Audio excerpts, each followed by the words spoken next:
सुप्रभात विद्यार्थियों। आप सबका स्नातक प्रथम वर्ष संस्कृत की कक्षा में पुनः स्वागत है। हम लघु सिद्धांत कौमुदी में अच संधि प्रकरण पढ़ रहे थे। अभी तक हमने यण संधि के सारे सूत्र पढ़ लिए हैं।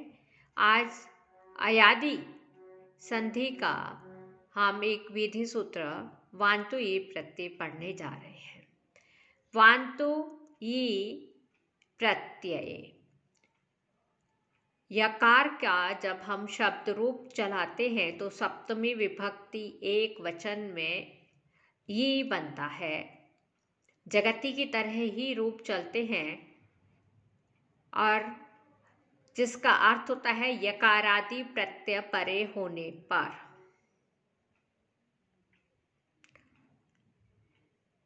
क्या हो? वांतो वकार जिसके अंत में है। वकार किसके अंत में होता है?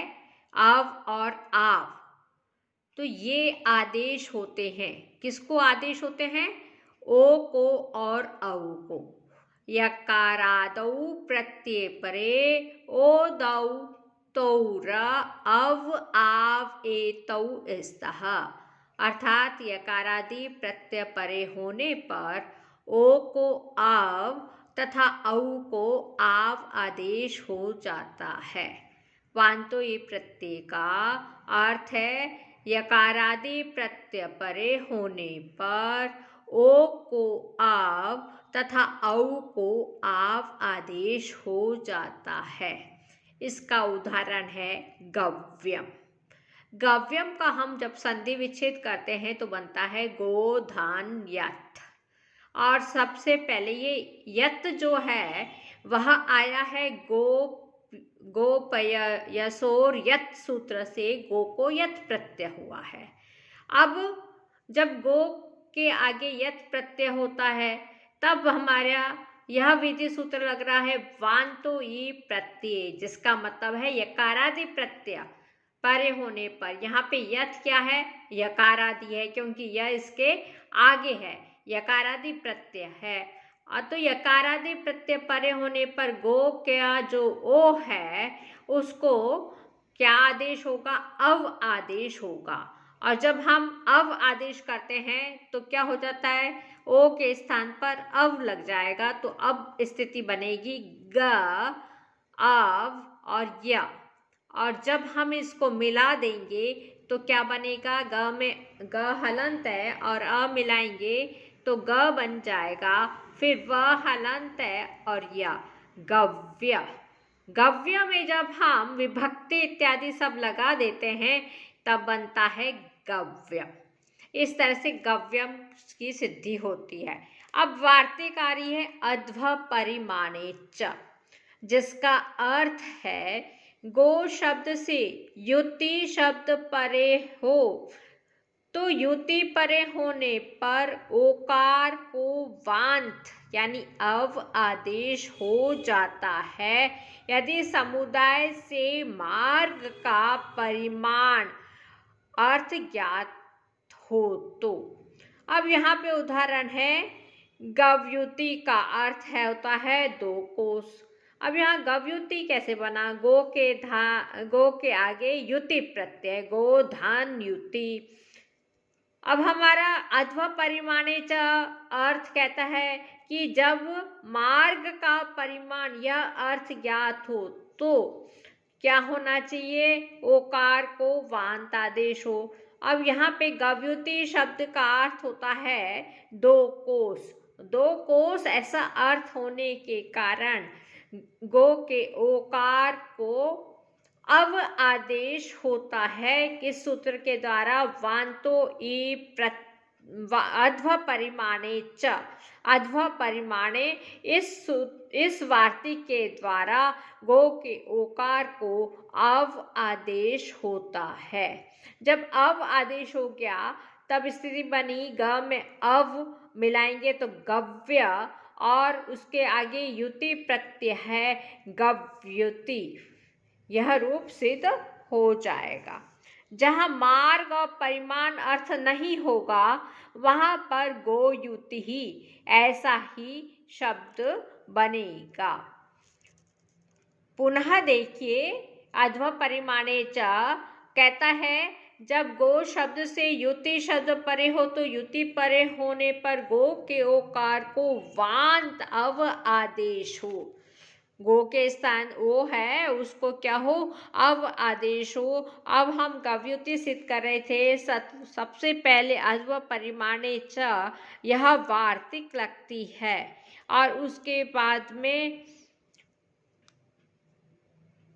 ओ को अव आदेश हो जाता है और गव्युति यह सिद्ध होता है। इस तरह से हमारी यहाँ पे अयादि संधि संपूर्ण हो गई है। अयादि संधि के हमने सूत्र पढ़े एचो अयवायावः, जिसके अनुसार एच के स्थान पर अय अव आय आव आदेश होते हैं। हाँ, कब होते हैं, उसके आगे अच परे हो तो। और उसका उदाहरण हमने एचो अयवायावः के 4 उदाहरण पढ़े। 4 उदाहरण थे, सबसे पहले हर्ये, फिर नायकः, पावकः, विष्णवे, ये 4 उदाहरण हमने पढ़े। और इसकी एचो अयवायावः सूत्र का के साथ ही एक परिभाषा सूत्र है, संख्या यथा संख्या अनुदेशः समानाम, जिसका अर्थ होता है अगर संख्या समान हो तो जो आदेश है वह भी क्रमानुसार ही हो, विधि संख्या के अनुसार ही हो। और इसी के कारण हरे के ए को अव आदेश होता है और जब अव और ए को मिला देते हैं तो हरिये बनता है। ऐसे ही विष्णवे में विष्णु और विष्णवे, विष्णु धन ए है तो ओ को अव आदेश होगा, विष्णव और ए मिला देंगे तो विष्णवे रूप सिद्ध हो जाता है। और इसके बाद आया था हमारे नायकः, नई धन अकः, नई के स्थान पर वही आय आदेश होता है और यह नायक रूप सिद्ध हो जाता है।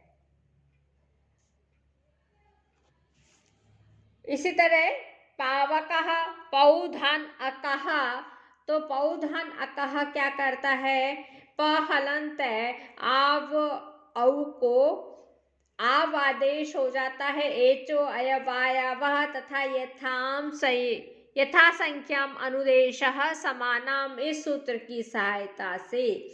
अब जब ये हो जाता है तो हमारी स्थिति क्या बनी, प आव अक और इसको मिला देंगे तो बन जाएगा पावकः। तो ये हमारे सूत्र थे अयादि संधि के। अब हम अदेंग गुणः सूत्र पढ़ने जा रहे हैं। अदेंग गुणः सूत्र कहता है अद एंग चः गुणः संज्ञः स्यात्। अत से तात्पर्य है केवल अवर्ण और एंग से तात्पर्य है ए ओ। आप माहेश्वर सूत्र पढ़िए। माहेश्वर सूत्र क्या बोलते हैं, अयुणा रील रिक्का ए ओंग, यहाँ पे ए और ओ एंग प्रत्याहार के अंतर्गत आते हैं। इसलिए इसका अर्थ हुआ अदेंग गुणः का अ ए ओ इन 3 वर्णों की गुण संज्ञा होती है। अदेंग गुणः सूत्र क्या करता है, गुण संज्ञा किसकी होती है यह बतलाता है। इसका अर्थ है अत एंग च गुणः संज्ञा स्यात्, अ की ए की ओ इन 3 वर्णों की गुण संज्ञा होती है। अब उसके बाद सूत्र आ रहा है तपरस तत्कालस्य। आपने अदेंग गुणः सूत्र में पढ़ा था अत और एंग, तो यहाँ पे अत में जो त है वह उसका क्या अर्थ है, वह अर्थ स्पष्ट करा है तपरस तत्कालस्य। तपरस तत्कालस्य कहता है त जिससे परे है और त से परे जो है वह अपने सदृश काव्य वालों की संज्ञा होता है।